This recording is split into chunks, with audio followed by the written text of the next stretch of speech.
ഇത് പാലക്കാടിൻ്റെ സ്വന്തം കയ്പ്പയ്ക്കപ്പുളി. അപ്പോൾ എങ്ങനെ ഉണ്ടാക്കാൻ നോക്കിയാലോ? വാ. അപ്പോൾ കയ്പ്പയ്ക്ക നന്നായിട്ട് സ്ക്വയറായിട്ട് കട്ട് ചെയ്തെടുക്കുക.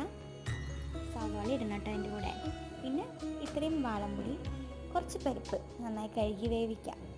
എന്നിട്ട് ഒരു പാത്രത്തിൽ എണ്ണ ഒഴിക്കുക. സവാളയും കയ്പ്പയ്ക്കയും ഇട്ട് നന്നായി വഴറ്റിയെടുക്കണം. എന്നിട്ട് ഒന്ന് വേണ്ടി വരുമ്പോൾ കുറച്ച് ഉപ്പിടാം. ഇത് കയ്പ്പയ്ക്കയുടെ കയ്പ്പ് മാറാൻ വേണ്ടിയിട്ടാണ് കേട്ടോ. അതിനുശേഷം നമ്മുടെ മല്ലിപ്പൊടി, മുളക് പൊടി, മഞ്ഞൾപ്പൊടി, മസാലകളൊക്കെ ഇട്ടിട്ട് നല്ല പച്ചമണം മാറുന്നവരെ നന്നായി വഴറ്റിയെടുക്കുക. എന്നിട്ട് വേവിച്ച് വെച്ച പരിപ്പിലേക്ക് ഈ സംഭവം അങ്ങോട്ട് ഇട്ട് കൊടുക്കുക.